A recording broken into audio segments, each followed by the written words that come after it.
Sepasang suami istri bernama John dan Alice yang hidup dalam kemiskinan. Bahkan John tidak pernah sarapan pagi karena kulkas selalu kosong. John juga termasuk orang yang ramah. Setiap kali berangkat kerja menggunakan sepeda, ia selalu menyapa dan mengucapkan selamat pagi saat bertemu dengan tetangganya. Hey fellas, good morning.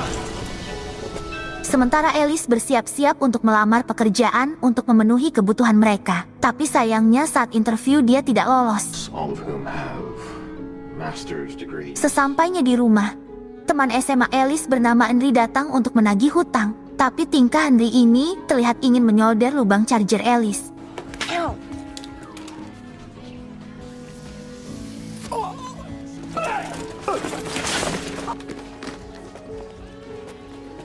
Malam harinya mereka berdua hadir di pesta reuni SMA. Di sana Alice mendapati dirinya kesal ketika melihat teman sekolahnya yang dia benci sedang asyik berpesta. Sementara itu, John bertemu dengan Ricky, teman lamanya yang menolak berjabat tangan karena merasa John tampak miskin. Di sisi lain Alice bertemu dengan Louis dan Chuck, sahabatnya, dan mereka berpelukan serta bertukar kabar. Mereka bertiga menghabiskan waktu bersama, berpesta, menari, dan tertawa hingga larut malam. Acara ini menjadi pelarian bagi mereka, seolah melupakan sejenak beban hidup yang terasa berat. Singkat cerita, John dan Alice berbincang tentang wawancara kerja Alice. Alice menceritakan kegagalannya karena saingannya memiliki gelar master, sedangkan dia hanya bergelar sarjana. Namun, obrolan mereka terhenti saat kejadian tak terduga terjadi.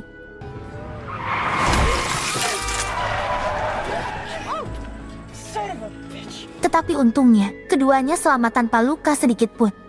Tak lama kemudian, polisi datang untuk menangani kejadian tersebut. Polisi menegaskan kepada sopir truk bahwa rambu-rambu peringatan telah dipasang di area itu karena sering terjadi kecelakaan. Tapi Alice terlihat cuek terhadap situasi tersebut. Matanya justru tertuju pada seorang nenek tua yang sedang mengambil teko. Entah apa yang ada di benaknya, Alice berlari menuju rumah nenek itu. Hey, Jesus Christ. Saat masuk, Alice disambut oleh pemilik rumah yang ternyata menjual barang-barang antik dengan harga murah.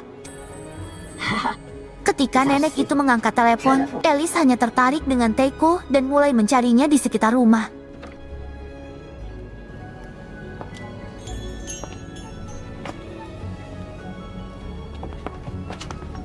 Namun tak kunjung menemukannya. Akhirnya, matanya tertuju pada sebuah pintu, dan dia mulai membukanya.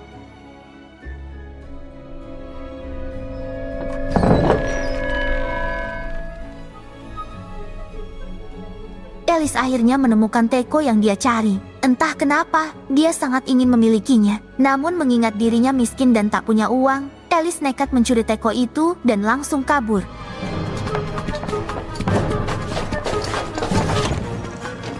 The car to work, baby.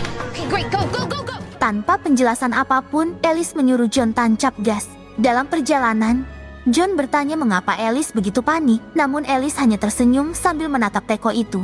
John mulai menyadari bahwa Alice telah mencuri teko tersebut, tapi dia membiarkannya karena melihat Alice bahagia dengan teko curiannya. Keesokan harinya kesialan menimpa John. Bosnya mengeluh tentang kinerja John yang buruk dan memecatnya tanpa pesangon. John sangat putus asa dan takut mengecewakan Alice. Di sisi lain, Alice sedang menelepon untuk mencari pekerjaan sambil mencatok rambutnya. Tiba-tiba, Maybe. dia tersengat panasnya catokan. Saat itu, matanya tertuju pada teko antiknya dan perlahan membukanya. Dan ya, setiap kali Alice menempelkan catokan panas di kulitnya, teko tersebut mengeluarkan uang ratusan dolar. Alice pun meyakini bahwa teko itu akan mengeluarkan uang ketika dia menyakiti dirinya sendiri. Dengan rasa penasaran, dia mencoba memukul lemari dapur. Benar saja, teko itu mengeluarkan uang lebih banyak dari sebelumnya. Semakin tersiksa hidupnya, maka teko itu akan mengeluarkan uang yang lebih fantastis. Scene beralih ke John yang pulang ke rumahnya. Dia terkejut melihat rumahnya berantakan dan ada cairan merah yang ada di lantai. Saat menemukan Alice terkapar lemas di kamar, John panik dan membangunkannya. Namun, kepanikan itu hilang seketika. You're my hero. Alice bertanya mengapa John cepat pulang. John menjawab bahwa dia dipecat dari pekerjaannya dan meminta maaf kepada Alice. John yang takut Alice kecewa malah bingung ketika Alice menyodorkan teko antik itu kepadanya. Alice kemudian menjelaskan bahwa gaji John sudah tak ada apa-apanya lagi dibandingkan dengan teko ini, karena teko ini akan mengeluarkan uang ketika mereka menyakiti diri sendiri. John marah, mengira Alice sudah meletakkan uangnya ke dalam teko sebelum memukul dirinya sendiri. Alice meyakinkan John bahwa itu tidak mungkin, mengingat mereka berdua orang miskin dan tidak mungkin punya uang sebanyak itu. Namun, John tetap tidak percaya. Akhirnya, Alice terpaksa melakukan hal konyol.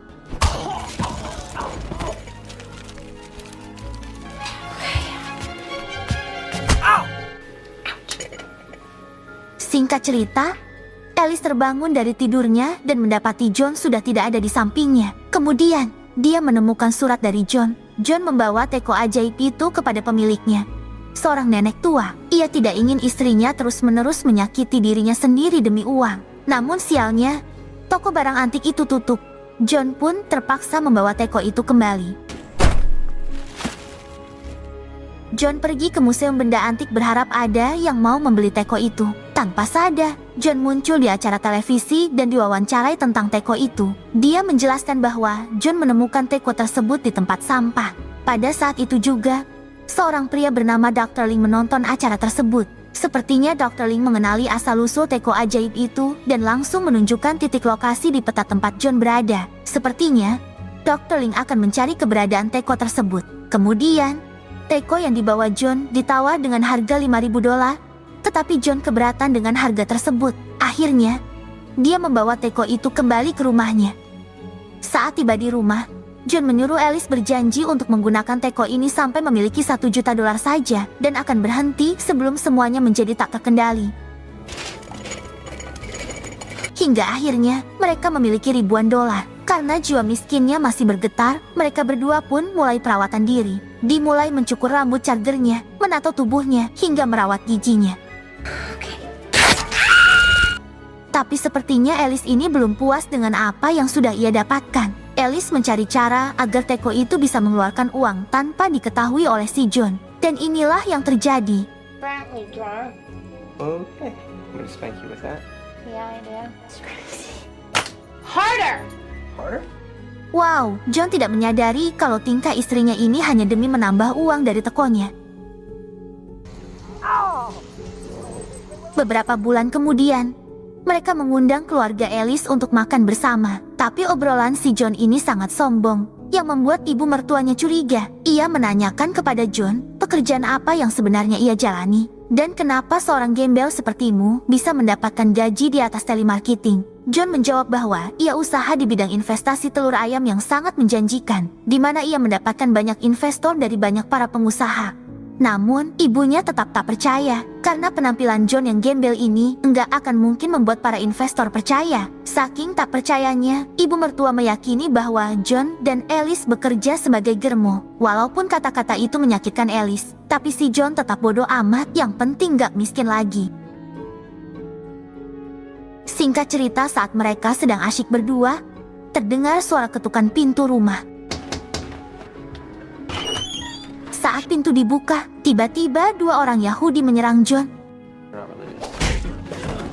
Ternyata mereka adalah cucu nenek pemilik toko ajaib itu dan menanyakan di mana tekonya. Mereka juga mengabarkan bahwa nenek itu sudah tiada, sambil mengobrak-abrik rumah mereka. Kedua pria itu pun memaksa dan bertanya di mana tekonya. Alice menjawab bahwa tekonya telah ia jual. Where's the cash? We want... Jadi ia bertanya mana uang hasil jualnya jika itu benar-benar dijual. Alice langsung mengambil uang dari teko yang ditutup bantal dan memberikan $5.000 kepada mereka. $5,000 and you can keep the change. Is there more? No, look. Oh. Sebelum pria Yahudi itu pergi, ia memperingatkan mereka kalau teko itu bisa menyesatkan manusia hingga mati. Setelah kejadian itu, mereka akhirnya menuju perpustakaan untuk mencari buku sejarah. Mereka penasaran dengan apa yang sudah diingatkan orang Yahudi itu, dan akhirnya Alice terkejut ketika ia menemukan fakta dari teko itu. Alice melihat gambar manusia yang habis mengenaskan, tapi ia langsung merobeknya agar John tidak melihat temuan Alice. Terlihat Alice ini pun tidak ingin jatuh miskin lagi. Apapun yang terjadi, yang penting kaya. Seiring berjalannya waktu, mereka mulai hidup mewah, membeli mobil, perhiasan, membeli rumah hingga membeli surga. Mereka pun akhirnya mengadakan pesta di rumah barunya. Terlihat teman-teman mereka semua datang tanpa terkecuali. Mereka menikmati hidup glamornya ini dengan penuh kebahagiaan. Tapi sepertinya, perubahan hidup Alice membuatnya lupa diri, di mana ia mengabaikan teman baiknya yang hidupnya miskin. Padahal, pesta sebelumnya hanya dialah yang mau menemani Alice. I have to go and show Peyton something upstairs. Let's go.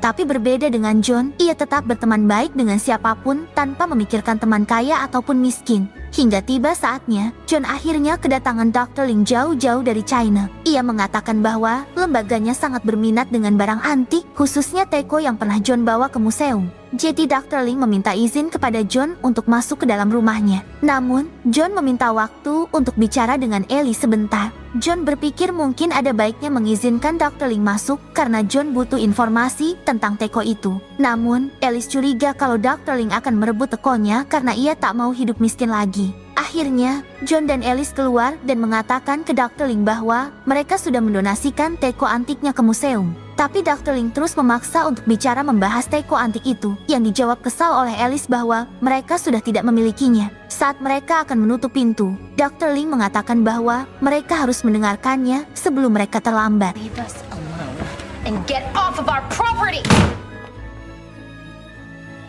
Pada malam harinya, Alice dan John sedang ngobrolin teko kesayangannya itu, yang ternyata itu diketahui oleh Ernie. Ia pun mencoba masuk ke rumah mereka dan memperlakukan John seperti biasanya. Holy shit! Ernie mengatakan bahwa dirinya sangat terpesona dengan perubahan mereka berdua. Sangat mustahil baginya seorang pecundang bisa menjadi kaya dengan sangat cepat. Tapi Alice dengan kesalnya menyuruh Ernie segera pulang karena ini sudah larut malam. Tapi tingkah Ernie memang sangatlah konyol. Pada akhirnya, ia melemparkan botol dan merebut teko ajaibnya. Hold that.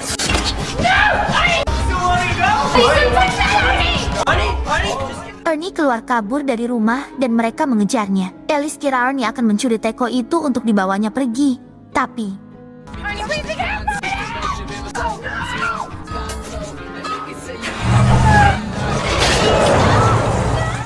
wow, Alice sangat takut tekonya itu rusak. Tapi saat ia mengambilnya, ternyata teko itu kembali seperti semula, yang membuat John semakin gak nyaman dengan fenomena itu. Pada akhirnya, mereka memutuskan menemui Dr. Ling dan membawa tekonya. Dr. Ling menjelaskan bahwa teko itu sudah ada sejak 2000 tahun yang lalu dan selalu berpindah tangan dari beberapa karakter manusia sepanjang sejarah. Kalau ada kejahatan sekecil apapun pada diri mereka, maka teko itu akan lebih mengerikan mengendalikannya. Dan teko itu tidak bisa dihancurkan sama sekali. Mendengar penjelasan Dr. Ling, John pun meminta saran apa yang harus mereka lakukan. Dr. Ling meminta agar mereka memberikan teko itu karena teko itu tidak bisa dihancurkan. It cannot be destroyed, but it can be hidden in such a way. Namun, Alice menolaknya dan berdebat dengan John. Alice meyakini bahwa Dr. Ling hanya ingin memilikinya untuk diri sendiri. Sedangkan Alice dan John adalah orang baik. Jadi ia berpikir itu akan baik-baik saja.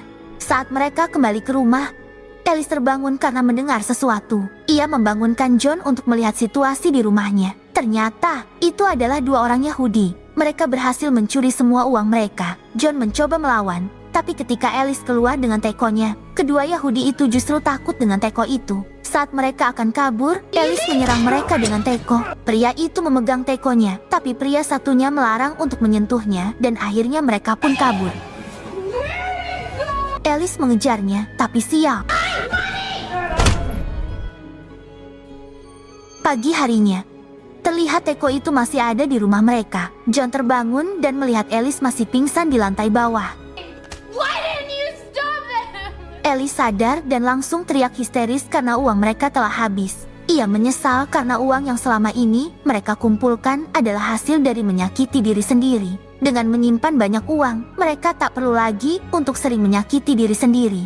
Beberapa minggu kemudian, Alice melihat uang yang keluar hanya sedikit saja karena ia sudah tak mungkin lagi menyakiti diri sendiri. Tiba-tiba, Paita menghampiri Alice dan mengabarkan kalau mereka mendapat teguran dari Dewan Perdinasan Umum karena halaman rumahnya yang tak dirawat. Alice pun menjawab kalau tukang kebunnya belum bisa datang. padahal ia tak memiliki uang yang cukup untuk mengurusnya. Akhirnya, John yang putus asa itu membawa palu untuk menyakiti diri sendiri, namun dia tak bisa melakukannya. Pada malam harinya, John memutuskan untuk membuat keributan agar dipukulin. Dengan cara ini, John merasa lebih baik daripada menyakiti diri sendiri dengan tangannya sendiri. Alice pun melihatnya tanpa merasa khawatir sedikit pun. Hatinya benar-benar berbeda. Uang memang bisa membuat kita semakin hanyut akan gemerlapnya api neraka. Keesokan harinya, Dr. Ling mendatangi John. Melihat kondisi John yang semakin memburuk, Dr. Ling menyarankan untuk segera menyerahkan teko ajaib itu karena teko itu sudah mengkonsumsi John dan Alice dan itu akan menghancurkan kehidupan mereka. You will have nothing left. What then? Di sisi lain, Alice sedang duduk dan melihat orang yang jatuh dengan skateboardnya. Yang mengejutkan, ternyata teko itu mengeluarkan uang. Di sini Alice baru menyadari ternyata tak perlu menyakiti diri sendiri. Asal ada teko di sebelahnya, maka sesuatu yang ia lihat dengan kondisi menyakitkan juga bisa dimanfaatkan untuk mendatangkan uang. Tanpa pikir panjang, Alice langsung mengajak John untuk melihat pertunjukan tinju, di mana terlihat tas yang berisi teko itu semakin penuh dengan uang. Tak hanya itu saja, Alice juga pergi ke tempat lainnya. Come on, push! Security. Who the hell are you? God. Mereka pun mulai tajir melintir lagi. Uang yang mereka dapatkan lebih banyak dari sebelumnya, hingga akhirnya sifat Alice berubah menjadi gila. Saat ia sedang menyetir, ia berusaha akan menabrak orang yang sedang menyeberang. Alice! Alice! Mereka pun akhirnya bertengkar, tapi di sini terjadi sesuatu yang membuat Alice makin heran. Saat Alice bilang sama John kalau ia ingin bercerai, tiba-tiba teko itu mengeluarkan uang hingga berjatuhan. Dan ternyata, bukan hanya menyakiti fisik saja, tapi menyakiti hati seseorang juga berfungsi mendatangkan uang melalui teko. Tapi di sini John tak menyadari akan hal itu. Alice mencoba lebih menyakiti John dengan kata-katanya, dan teko itu pun mengeluarkan uang. Melihatnya, John mulai memahami cara kerja teko itu. Saat di rumah, mereka melanjutkan praktik pesugihannya dengan cara saling menyakiti hati satu sama lain. Menurut mereka, lebih baik menyakiti hati daripada fisik yang bisa mengancam nyawa. Hal yang paling konyol pun mereka lakukan. Mereka menyakiti tetangga bahkan teman mereka sendiri dengan cara membuka aib perselingkuhan mereka yang membuat teko ajaib itu terus mencetak uang tiada henti. Your husband's foot and Josh, and that's the couch. Walaupun uang yang dihasilkan mereka sudah banyak, tapi Alice belumlah puas. Ia ingin berkunjung ke rumah kakaknya dengan membongkar aibnya tentang bayi yang dilahirkan bukanlah anak dari suaminya. Tanpa pikir panjang, mereka pun langsung mendatangi mereka. John pun mulai membuka pembicaraan yang serius. Terlihat saudara perempuan Alice ini merasa ketar-ketir karena pembahasan John sangat menakutkan dirinya. Pada saat John akan mengungkapkan itu, tiba-tiba Alice memotongnya. I'm jealous of your family. Ya, Alice tak tega menyakiti saudara perempuan itu, dan mereka akhirnya tetap bahagia. Singkat cerita, Alice mengungkapkan kalau ini adalah langkah terakhirnya untuk mendapatkan uang dari teko. Jadi, Alice meminta John untuk menuruti permintaan terakhirnya untuk mendapatkan uang yang fantastis. John pun dengan sabar menjawab apa yang harus ia lakukan. Ternyata, Alice ingin John membantunya untuk menghabisi pengedar obat surga yang ia kenal. Dengan cara ini, mereka bisa mendapatkan uang yang fantastis. Alice juga meyakinkan John bahwa membasmi pengedar obat surga sama saja membasmi orang yang jahat. John pun akhirnya setuju dengan permintaan Alice dan berkomitmen bahwa ini adalah yang terakhir kalinya. Mereka menggali tanah untuk mengubur para pengedar obat surga. Tiba-tiba, John berhenti menggali. Ia merasa bahwa Alice telah berubah menjadi sosok yang jahat dan sepertinya terpengaruh oleh kekuatan iblis. Alice berusaha meyakinkan John, namun John justru memberikan opsi kepada Alice. John memberikan dua pilihan kepada Alice, yaitu teko atau dirinya sendiri. Dalam situasi seperti ini, Alice memilih teko, dan akhirnya John memutuskan untuk meninggalkan Alice di tempat itu sendirian. Berjalan kaki cukup jauh, John datang ke rumah Dr. Ling untuk meminta bantuan. Namun, Dr. Ling menyatakan bahwa saat ini sudahlah terlambat. Dalam upaya mencari solusi, John meminta Dr. Ling untuk mencuri teko tersebut dari rumahnya. Namun Dr. Ling menjelaskan bahwa cara seperti itu tidak akan berhasil karena kekuatan teko hanya berfungsi kepada orang yang jahat atau lemah. Karena Teko sudah sepenuhnya mengendalikan Alice, satu-satunya solusi adalah Alice secara sukarela memberikan Teko tersebut kepada Dr. Ling. Namun, John mengatakan, bagaimana jika Alice tak mau memberikan Teko itu? Yang dijawab Dr. Ling, dia akan menunggu kehancuran mereka berdua hingga ada orang lemah lainnya yang mengambil Teko tersebut dan mulai mengetuk pintu rumahnya sama seperti sebelumnya Dr. Ling lakukan saat datang ke rumah John. Singkat cerita, saat Alice mandi, ia dikejutkan oleh cermin yang ada di depannya, di mana wajah Alice berubah menjadi tua. Ia pun menjerit ketakutan dan melihat sobekan buku yang sebelumnya ia sobek di perpustakaan. Alice pun melihat John yang berada di jendela. John berusaha untuk menyadarkan Alice agar berjanji untuk tidak menggunakan Teko itu lagi, karena apa yang dikatakan Dr. Ling adalah benar. Sebelum kita hancur lebih baik kembalikan saja. Alice yang ketakutan itu berjanji akan menuruti permintaan John, tapi John tidak percaya dengan Alice saat ia memperhatikan Teko itu. Akhirnya, untuk membuat Alice sadar, John pun melakukan hal ini. No, John! Wah, John melompat dari jendela untuk membuktikan apakah Alice akan menolong John atau akan membiarkan dirinya mati dan mengambil Tekonya. Tapi ternyata Alice memilih John daripada Tekonya itu. Hingga akhirnya John terbangun dan Alice pun merasa lega. Disinilah John mulai percaya dengan perubahan Alice. Saat tidur bersama, terlihat Teko itu mereka letakkan di meja makan. Tapi mereka terbangun ketika mendengar alarm maling, yang artinya ada seseorang yang berhasil masuk ke rumahnya. Ternyata itu adalah Ernie yang mencuri Teko mereka. Namun, mereka berdua justru bahagia karena sudah tidak ada hubungan lagi dengan Teko itu. Akan tetapi, John tetap khawatir dan ingin memperingatkan Ernie. Pada keesokan harinya, mereka berdua pergi ke rumah Ernie. Saat mengetuk pintu, tidak ada jawaban sama sekali. Karena pintu yang tidak terkunci, mereka pun akhirnya mulai masuk ke rumahnya.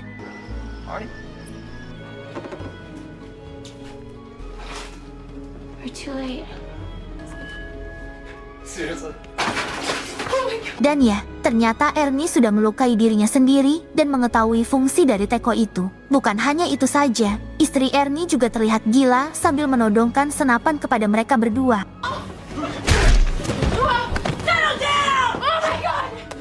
Dengan ini, mereka akan berusaha menghabisi John dan Alice karena mereka tahu jika menghabisi mereka akan mendapatkan lebih banyak uang. Apalagi, hidup John dan Alice tak ada arti baginya. Hi, Alice. We're gonna make so much money off you two. You don't wanna do. You look like shit. You don't wanna do this. Trust me. Guys. Tapi untungnya, dua pria Yahudi itu masuk dan menodongkan ketapel agar Ernie segera menyerahkan Teko ajaib itu. Ernie dan istrinya yang sudah mulai gila itu pun enggan memberikan Tekonya. Dan inilah yang terjadi.